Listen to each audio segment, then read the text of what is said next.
बहरला पळस अंगभर, सौंदर्य शोभे त्याचे रानभर. बुलढाण्यातील राजूर घाट परिसरात बहरला पळस.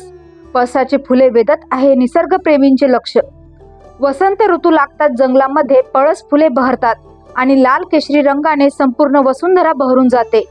वसंत ऋतूत फुललेले हे पळसाचे झाड सर्वांचे लक्ष वेधून घेत आहे.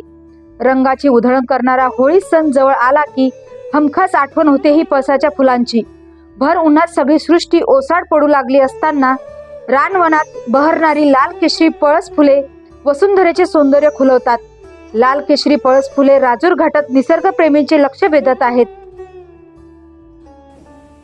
तर रोज शिशिर ऋतू ओसरला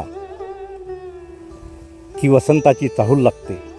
वसंताची चाहूल लागली म्हणजे पानं फुलं बहरायला लागतात. फुलं बहरायला लागले म्हणजे पळस फुलायला लागतो. पळस फुलायला लागला म्हणजे माणसाच्या मनातलं चैतन्य जागृत होते आणि त्या चैतन्याला उधाण येते आणि त्या संपूर्ण परिसर हा जणू काही सूर्यास्त झाल्यानंतर गुलाल उधळल्यासारखा तो परिसर दिसतो आणि त्याची लाली जणू काही आकाशात पसरलेली आहे असा भास संध्याकाळच्या वेळेस होत असतो. म्हणून लाली तिच्या गालाची अभयात पसरली, मस्ती चंद्र सूर्याची रूप पाहून जिरली.